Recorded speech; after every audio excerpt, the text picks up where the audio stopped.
Welkom terug, tijd voor Zeeland de Week, ons weekoverzicht van dag tot dag. We lopen achter op het landelijke beeld. In Zeeland hebben tot nu toe nog maar weinig jongeren hun HPV-vaccinatie gehaald. Volgens de GGD is het nog niet te laat, maar de tijd dringt, want anders moet er flink voor worden betaald. Wij zien in Zeeland een opkomstpercentage van ruim 12% van de jongeren die in aanmerking komen, die ook daadwerkelijk hun vaccinatie zijn komen wezen halen. Landelijk heeft 20% die prik gehaald, dus loopt Zeeland achter. Maar volgens de GGD was dat te verwachten. Opkomstpercentages in Zeeland liggen altijd al lager, dus het ligt in de lijn der verwachting. Dat heeft voornamelijk te maken met dat we een reformatorische bevolkingsgroep hebben die principieel niet vaccineren. Dus ook voor deze vaccinatie dan niet kiezen. Anderzijds denk ik dat jongeren toch ook wel een beetje vaccinatiemoe zijn. We hebben natuurlijk net 2,5 jaar COVID gehad. En dan is dit weer een vaccinatieronde van 2 prikken. Ja, ze zijn het gewoon een beetje beu. De GGD heeft dan ook een duidelijke oproep. Dit is je kans, maak nu een afspraak, kom de prik halen. We doen er echt alles aan om die opkomst te verhogen. Het HPV-virus is nog steeds een onbekende bij veel jongeren. Als ik HPV zeg, weet je dan waar ik het over heb? Oh nee, Nee? nee, helemaal niet, nee. HPV, dat is een, wat was het ook alweer? Nee, eigenlijk niet. Ja, dat kwam mij wel bekend voor, ja. En als ik zeg het HPV-virus, helpt dat? Nee, ook niet eigenlijk. Ook nog niet. Nee. Het is een virus. Een virus, ja, en daar kon je eigenlijk voor laten vaccineren. Klopt, ja. Yes. Ja, ik heb er volgens mij wel een brief van gekregen, dacht ik. Heb jij dat vaccin al genomen? Nee, ja, ik heb het vaccin nog niet genomen. Ook omdat ik er eigenlijk nog helemaal niet van heb gehoord. Nou, ik ben het van plan te doen. De tijd begint daar wel een klein beetje voor te dringen in die zin. Kijk, het zijn 2 prikken, het moet een half jaar tussen zitten. En het is dit jaar nog gratis. Oké, dat is wel goed uitzegd. Dankjewel. Misschien dat ik dat nog binnenkort nog ga doen als ik er misschien wat meer informatie en kennis over heb. Maar nu had ik het nog niet echt overwogen om het te doen, nee. Het zijn 2 prikken, het moet een half jaar tussen zitten. Als je hem in juni nog haalt, dan ben je nog op tijd. Maar in juli dan ben je al te laat, want als je dan een half jaar later de tweede haalt, dan moet je daarvoor gaan betalen. Oké, ja, dat wist ik niet dus. Ja, ik heb ook nog niks van gelezen of van gehoord. Dus ook, maar deze informatie hoor ik dan ook voor het eerst. Dus Misschien toch maar even in gaan verdiepen dan. ja, ik denk het wel, ja. Mosselen kweken op volle zee. Offshorebedrijf Oos is ermee bezig en nu gaat mosselkweker Krijn Verwijs het ook proberen. Voor het bedrijf is dat dé manier om het hele jaar mosselen te kunnen kweken. En dat is natuurlijk ook goed voor de omzet. Dit is de eerste stap voor het bedrijf. Het komende jaar doen ze een proef op de Noordzee, zo'n 20 kilometer uit de kust. Want mosselen op open zee zouden wel eens de toekomst kunnen zijn. Het is zowel een aanvulling voor de mosselkweek in de Oosterschelde, omdat er natuurlijk ook heel veel zaad in gevangen wordt. En het is goed voor Ierseke, omdat die mosselen daar allemaal verwerkt kunnen worden. En dit is echt een van de onderdelen van de toekomst van de mosselkweek zoals we die kennen. De meeste Zeeuwse mosselen komen op dit moment uit de Oosterschelde of de Waddenzee. Waarom wil Verwijs dan toch graag richting het open water? Omdat we een mosselboerderij proberen te ontwikkelen die zowel commercieel is natuurlijk, om mosselen te kweken voor de consument, als ook om te werken aan natuurherstel en natuuropbouw. Bij de proef is daarom ook natuurorganisatie ARK nauw betrokken. Als hier dadelijk in de volgende fase van het project echt een mosselkweeksysteem, cultuur, mosselboerderij hangt, zal een gedeelte van wat daar groeit op de bodem vallen, klompjes mosselen. Dat gaat op den duur een rif vormen. Dus op de bodem, zowel op de bodem als in de waterkolom, zullen heel veel krabben, kreeftachtige vissen, maar ook duikeenden, zelfs zeehonden en bruinvissen een plek kunnen vinden om eten te vinden. De overheid heeft toestemming gegeven voor deze test, maar dat is volgens Verwijs niet voldoende. Er is al heel veel vergunning verleend op de Noordzee voor zwaarwater, windmolenparken, baggerwerken. En de overheid moet nu ruimte maken op de Noordzee voor vergunningen aanvragen voor duurzame aquacultuur en dan voornamelijk mosselkweek. Mosselkwekers benadrukken graag het duurzame karakter van de mosselen. Maar hoe duurzaam is het als je iedere keer vanuit bijvoorbeeld Ierseke naar de Noordzee moet varen? Als mosselkweker ben je onderdeel van de natuur, je bent ook afhankelijk van de natuur. Je hebt ook de verantwoordelijkheid om goed voor de natuur te zorgen. We zijn bezig met het ontwikkelen van een nieuw offshore mosselhangcultuur elektrisch schip. De hele mond vol, maar het is een elektrisch schip dat we aan het ontwikkelen zijn samen met Dame Maaskant om die mosselen zo op een extra duurzame manier ook nog te kunnen oogsten. Wanneer de proef slaagt, is het de bedoeling dat over 3 jaar de eerste Nederlandse Noordzeemossel gegeten kan worden. De website van North Seaport is dinsdag uren onbereikbaar geweest. Vermoedelijk door een DDoS-aanval van Russische hackers. Bij een DDoS-aanval wordt een website overspoeld met internetverkeer, waardoor de servers overbelast raken. Het havenbedrijf liet weten dat de verdere bedrijfsvoering onaangetast is gebleven. Alleen de website lag plat. Een gorddroog veld bij voetbalclub Goes. En dus ging de oefenwedstrijd tegen de profs van AA Gent niet door. De Belgische club vond de grasmat te slecht en had voorgesteld om in Axel te spelen. Maar dat zag Goes weer niet zitten. Op het veld van FC Axel speelt AA Gent op vrijdag 7 juli wel nog tegen het Zeeuwse elftal. Voor Goes zou het de eerste oefenwedstrijd zijn geweest in de voorbereiding op een nieuw seizoen in de 4e divisie. 10 jaar terug had 17% van Zeeuwen psychische klachten en nu is dat 21%. Verder voelen Zeeuwen zich minder gelukkig, ervaren ze meer stress en hebben ook meer Zeeuwen een matig tot hoog risico op het ontwikkelen van een angststoornis of depressie. Een dag na de gigantische regenbuien kon Zeeland de balans opmaken van de schade. Vooral in Sluis en Middelburg was er wateroverlast door onder meer overlopende rioleringen. Bij basisschool Het Talent in Middelburg was de schade zo groot dat de deuren voorlopig gesloten blijven. Het water kwam daar plotseling via de gootsteentjes in de klaslokalen omhoog. Ja, eigenlijk zaten we gewoon rustig in de teamkamer nog te overleggen. En een paar collega's gingen even de ramen dicht doen. En toen was het opeens help, help, de klas overstroomt. En eigenlijk in elke klas kwam het er gewoon uitgutsen.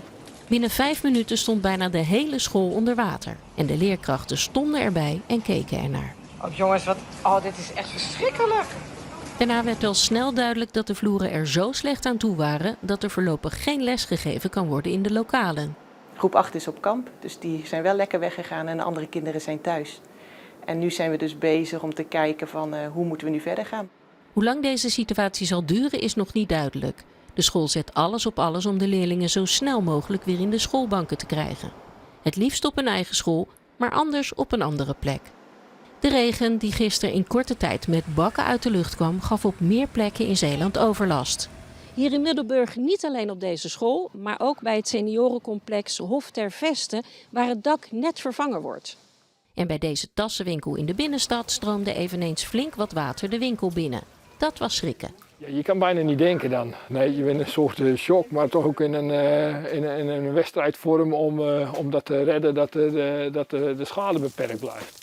Ook het magazijn waar veel tassen opgeslagen lagen bleef niet gespaard. Die waren natuurlijk allemaal nat, maar de meeste zitten allemaal in plastic gepakt. En vannacht heeft de hele winkel vol gelegen met die tassen. En dat hebben we dan vanmorgen weer in zitten pakken en de meeste zijn droog. Gelukkig lag de voorraad leren tassen boven en zijn er in totaal maar 15 tassen onverkoopbaar. Een grote uitverkoop is dus niet nodig. Het Rijk gaat niet meebetalen aan een vernieuwing of vervanging van de Zeelandbrug. Dat heeft minister Harbers van Infrastructuur en Waterstaat aan de Tweede Kamer laten weten.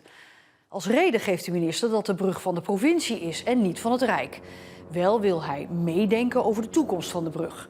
Het onderhoud van de brug drukt steeds zwaarder op de begroting van de provincie.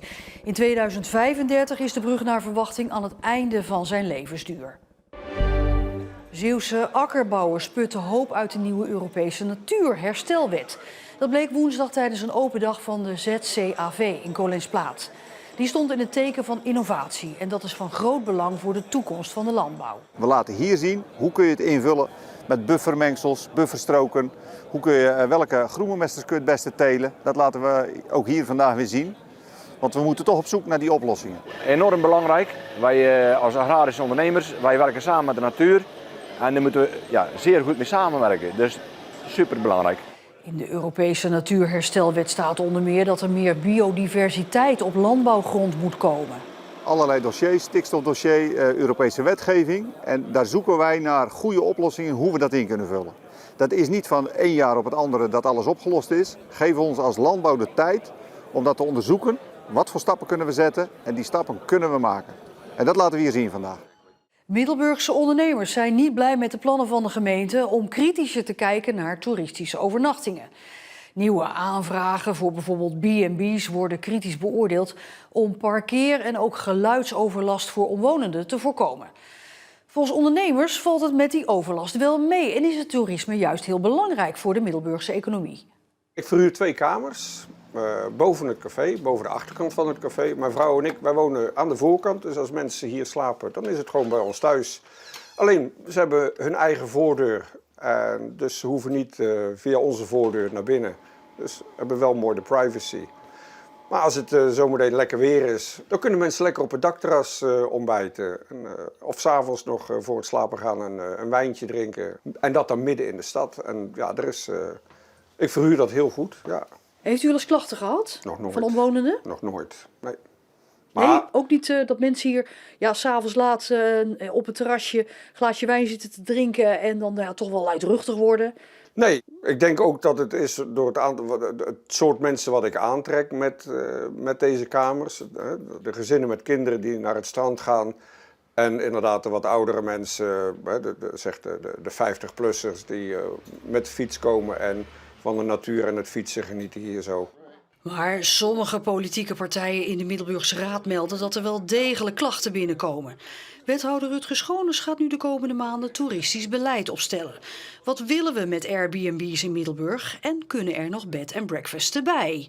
We willen geen nieuwe B&B's en overnachtingen in woonwijken, want daar zie je echt een spanning ontstaan tussen leefbaarheid en mensen die daar wonen en mensen die natuurlijk toeristisch verblijven. Dus dat willen we zeker met een vergunningenstelsel gaan beheersen. En wat we in de binnenstad zien, er is ook onderzoek naar gedaan. Over het algemeen gaat het gewoon goed in de binnenstad. We hebben een prima score qua leefbaarheid, bijna een 8, dat is hartstikke hoog. Maar ja, er zijn een paar delen van de binnenstad waar er echt wel overlast is. Van bijvoorbeeld zoekverkeer, van bijvoorbeeld ook wel mensen die daar toeristisch verblijven. Want dat wijntje op het terras van logerende toeristen is niet altijd te rijmen met het ritme van de gewone bewoner ernaast, die 's ochtends om 7:30 weer naar zijn werk moet. Maar ga er nou niet te veel de rem op zetten op dat toerisme naar Middelburg, zeggen Middelburgse ondernemers. Met de vakanties dan is het rustig te zeggen dat er 80% Duits, Frans, Engels gesproken wordt in de brasserie. Absoluut. Ja, ik denk dat als we veel minder toerisme zouden hebben, dat bepaalde winkels geen bestaansrecht meer hebben. Maar ik vind wel dat we met z'n allen meer moeten doen om dat toeristisch beleid ook zo te maken dat de fietsen en de auto's en de bewoners, dat alles in elkaar gaat passen en dat we niet elkaar alleen maar in de weg zitten. De komende tijd gaat de gemeente Middelburg het nieuwe toeristische beleid voor de stad verder invullen. En behalve naar de overnachtingen gaat er ook gekeken worden naar het parkeren. Want er is ook veel overlast van rondcirkelende auto's van toeristen op weg op zoek naar een parkeerplaats. Maar goed, veel van dat verkeer is ook afkomstig niet uit Middelburg, maar uit de dorpen eromheen. Hè? Mensen die een dagje Middelburg komen doen. Dus je kan wel het aantal overnachtingen proberen in te perken. Maar ja, de toeristen die blijven komen. Donderdag was de start weer voor Concertatie. 3 dagen muziek met naar verwachting meer dan 100.000 bezoekers in totaal. Maar er zijn op dit moment veel afsluitingen en wegwerkzaamheden op de routes naar het festivalterrein. Wat van tevoren wat kopzorgen opleverde. Vooraf zeker. Kijk, we kunnen niet ontkennen natuurlijk dat er een probleem is als er zo'n belangrijke weg van en naar Zeeland dicht gaat. Dus we zagen dat natuurlijk ook wel aankomen. Dus we hebben vrij intensief altijd contact met de verschillende diensten en de overheden om een zo goed mogelijk plan te maken. En plan A, plan B. Maar ja, uiteindelijk hebben we denk ik met elkaar een heel goed plan bedacht. En ja, is het altijd druk als het mooi weer is richting Zeeland. Is het ook met Concertatie drukker dan normaal. Maar we hebben een groot deel van onze bezoekers komt vandaag ook al en die verblijft dus al op het eiland. Morgen komt daar nog een hele bus bij die ook verblijven. Dus het is een vrij gecontroleerde instroom. Maar we roepen iedereen op vroeg van huis te gaan. Dat hebben we al gedaan. De gemeente Schouwen-Duiveland gaat toch de regenboogvlag hijsen. Er was jarenlang verzet, maar een meerderheid van de gemeenteraad heeft nu voor een motie van GroenLinks toch gestemd. Schouwen-Duiveland was de enige gemeente in Zeeland die de regenboogvlag nog niet hees. Hij valt behoorlijk op langs de weg bij Goes, een reuzenrad dat van heinde en verre te zien is. Wat doet hij daar? Wie deze week in de buurt van Goes heeft gereden, kan hem moeilijk gemist hebben. Het reuzenrad van 70 meter hoog bij de Zeelandhallen. En het is niet zomaar een reuzenrad. We hebben verschillende arrangementen, van de ochtend tot in de avond. Diners, lunches, borrelarrangementen, maar ook koffiemomenten met de Zeeuwse lekkernijen. Waar men in een tijdsvak inderdaad, afhankelijk van het arrangement, kan kiezen inderdaad hoe lang je in het rad zit. Dit reizende reuzenrad staat steeds op een andere locatie. En voor de locatie bij de Zeelandhallen is bewust gekozen. Het gewicht van het rad in combinatie met de hoogte, maar ook inderdaad, je wil de privacy van de mensen, die wil je een beetje borgen. Om dan een rad van 70 meter inderdaad in een binnenstad bij wijze van neer te zetten, ja, dat is over het algemeen niet zo'n heel goed idee. Je kijkt nu prachtig mooi over het centrumweg van Goes en de regio eromheen. Ik denk een hele geschikte locatie.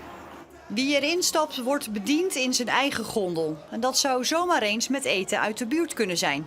Wij zoeken samenwerking inderdaad met de lokale ondernemers, bijvoorbeeld een bakkerij inderdaad, die zoeken wij hier juist in deze regio op. Maar dat geldt ook inderdaad voor de producten inderdaad, die proberen we zoveel mogelijk lokaal te betrekken. Het reuzenrad blijft tot en met 3 september in Goes staan. 2 bewoners van een woonhuis in Goes zijn in de nacht van donderdag op vrijdag gewond geraakt bij een woningoverval. 3 daders drongen de woning binnen en gingen er uiteindelijk vandoor met enkele kostbaarheden. De 3 daders drongen rond 3 uur vannacht het huis binnen. Hoe ze dat voor elkaar kregen is nog onbekend. Eenmaal binnen confronteerden de overvallers de bewoners, mishandelden ze en gingen er vervolgens vandoor met enkele kostbaarheden. Wat er buiten is gemaakt maakt de politie niet bekend, omdat het om daderinformatie gaat. De slachtoffers raakten licht gewond en konden met behulp van buurtbewoners alarm slaan. Een van de slachtoffers is mede-organisator van de Roze Zaterdag, dat afgelopen zaterdag plaatsvond voor het eerst in Zeeland. Vooralsnog is er geen directe link tussen het evenement en de overval. Van de 3 daders ontbreekt nog ieder spoor. En daarom doet de politie ook een gerichte oproep aan iedereen die hier in de buurt woont om beveiligingscamera's na te kijken. Want wellicht zijn de daders gefilmd op hun vluchtroute. Kan zo hun identiteit worden achterhaald. En met beveiligingscamera's bedoelt de politie alles wat eventueel beeld opneemt, van videodeurbellen tot bewakingscamera's. En naast de overval in Goes was er nog een ernstig incident. In een winkel in de Noordstraat in Terneuzen is de 81-jarige eigenaar meerdere keren gestoken tijdens een winkeldiefstal. Volgens de politie wilde de dader iets stelen en de eigenaar probeerde dat te voorkomen. En werd daarbij een aantal keer gestoken. Het is niet bekend hoe het met het slachtoffer gaat.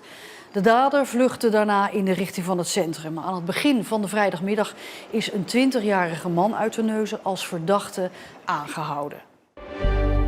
Bij zo'n 45.000 Zeeuwen is het maandbedrag van drinkwaterbedrijf Evides 2 keer afgeschreven. Volgens Evides komt dat door een administratieve fout. Niet alleen Zeeuwen zijn de dupe. In totaal 140.000 klanten van Evides hebben een dubbele afschrijving gehad. En gedupeerden hoeven niks te doen. Het bedrijf stort het geld gewoon weer terug. Maar dat kan wel een paar dagen duren. En tot zover dit weekoverzicht van het Zeeuwse nieuws. Zometeen weer het actuele nieuws van deze zaterdag.